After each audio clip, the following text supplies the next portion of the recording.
कि यीशु पानी पर जब चलते आ रहा था तो यहाँ पर क्या रहस्य है। यीशु पानी पर जो चल रहा था और इसमें हमें कौन सी संदेश देता है। क्या इस चीज़ को हम कभी अपने जीवन में महसूस किए हैं या फिर हमारे जीवन आज इस वचन के अनुसार किस दिशा में जा रहा है। तो इस चीज़ को आइए हम देखते हैं।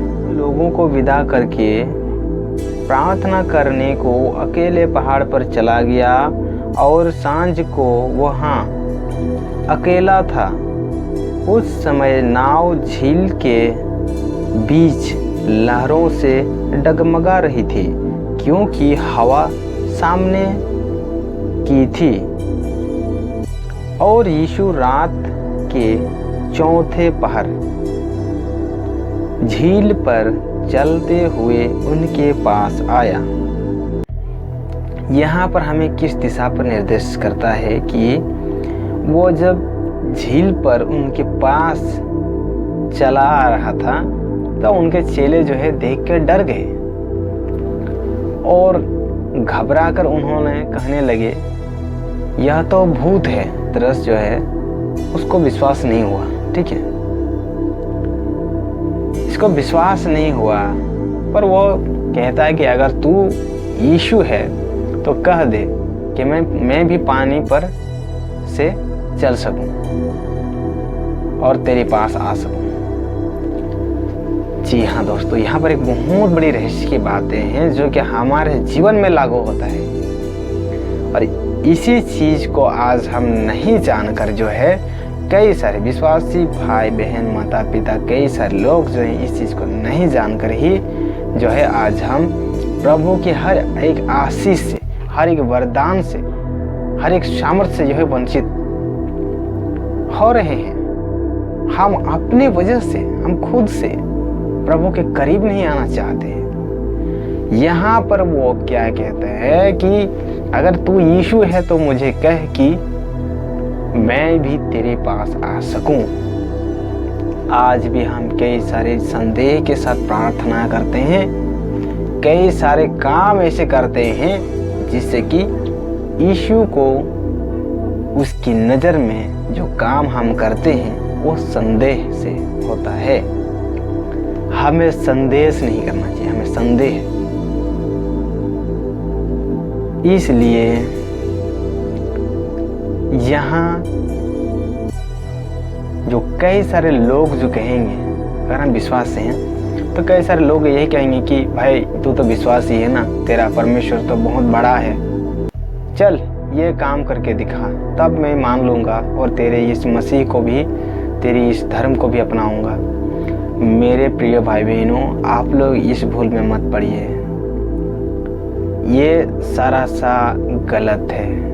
और गलत क्या है, ये जो है प्रभु के निंदा करने के काम है, प्रभु को परखने के लिए, क्योंकि हम विश्वास करते हैं कि प्रभु ये चीज़ करेगा। लेकिन ये चीज़ जो है लोग जब कहेंगे कि चलो ये करके दिखाओ, ये करके दिखाने का मतलब जो है प्रभु को जैसे कहता था कि तू मंदिर से कूद और परमेश्वर जो है स्वर्गदूतों को भेजेगा पर तेरे पैरों पर एक भी ठेस नहीं लगने देगा।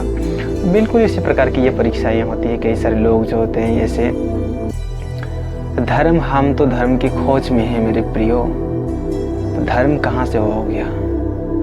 क्या आपको धर्म परिवर्तन करने के बाद आपको आनंद जीवन मिला है, खुशियाँ मिला है, प्रभु की सामर्थ मिला है, या फिर आपने मन परिवर्तन करने के बाद? यहाँ पर तो मन फिराव का सुसमाचार किया जा रहा है।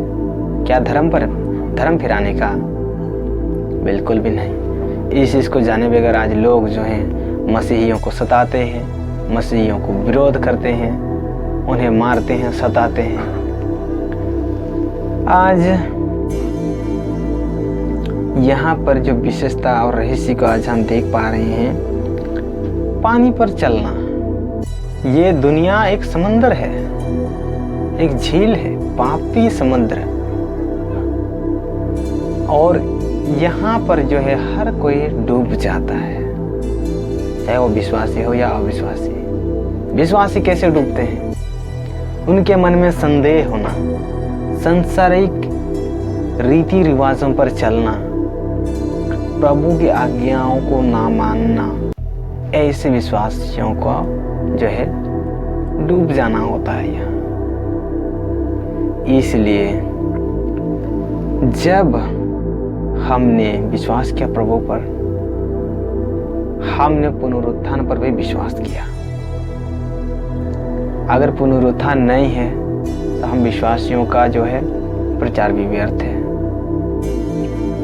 लेकिन परमेश्वर ने जब हमें सुसमाचार, उद्धार का सुसमाचार जो प्रचार करने के लिए जो अधिकार दिया है, तो इससे यह स्पष्ट होता है कि पुनरुत्थान है, क्योंकि यीशु मरे हुओं में से तीसरे दिन जी उठा और फिर उसने कई सारे और भी सारे आश्चर्य काम किए। तो इस प्रकार से यहाँ पर जब पतरस जो है यीशु की ओर बढ़ चलता है तो उसे किसी चीज़ से हानि नहीं हुआ, ठीक है, किसी चीज़ से हानि नहीं हुआ। पर जब उसने दाएं बाएं देखा तो उसने कहा कि बड़े बड़े लहरें आ रही हैं। तो इस चीज़ों को देखकर जो है वो डर जाता है। और ये लहर क्या चीज़ है? आज महामारी है। मसीहियों को सताओ। आज आप कहीं पर सुसमाचार प्रचार करने के लिए जाते हैं, वहाँ पर लोग मारपीट करते हैं, झगड़ा करते हैं, वहाँ से भगाते हैं, कहते हैं कि हम तो अपने धर्म का प्रचार नहीं करते, फिर आप लोग में हमारे द्वार में क्यों आते हैं? अगर हमें ज़रूरत होगा तो हम आपके द्वार पर जाएंगे। मेरे प्रियो, आप लिख लीजिए, आज वही होने जा रहा है। आज जो अविश्वासी जो आज प्रभु का जो है विश्वासियों को जो सताते हैं और इस बात पर घमंड करते हैं कि हम आपके द्वार में नहीं जाते हैं तो आप मेरे द्वार में क्यों आते हैं? जब आप हमें अच्छा लगेगा तो हम आपके द्वार में जाएंगे। आप लिख लीजिए, ये चीज़ आज पूरा होने जा रहा है। आज कोई मसीही किसी के द्वार पर नहीं जाएगा, ना कभी मसीहियों को किसी के आगे अपना हाथ फैलाना होगा, बल्कि उनका परमेश्वर जीवित है, हमारा परमेश्वर जीवित है और हम परमेश्वर की महिमा के लिए अपने हाथों को फैलाते हैं, ना कि एक अविश्वासी को एक मसीह कबूल करवाने के लिए, क्योंकि उन्हें तो घमंड है इस चीज़ की। आज कहते हैं कि आज के बाद आप हमारे पास नहीं आए। ठीक है, हम नहीं जाते हैं, पर आपने हमें नहीं मना किया, बल्कि आपने प्रभु को मना किया है, परमेश्वर को मना किया है जिसने आपको सिरजा है। आपने अपने मन मुताबिक कोई भी काम किया है और आज उसी पर आप घमंड करके दिखाते हैं, जो कि वो जीवन तक नहीं पहुंचता, और आपने आज अनंत जीवन को जो है ठुकरा दिया है। तो यही ठुकराव जो है तेरे पास आके पहुंचा है और तेरे गले पर लटका है, और यही ठुकराव तुझे आज यीशु के करीब ऐसे परिस्थितियों में डाल देगा जहाँ से तो यीशु के बिना तू जिंदा रहना तो दूर की बात, तो अनंत जीवन भी नहीं पा सकता है। जीते जी वो मरा हुआ रहता है। आज घमंड इस चीज़ की हर कहीं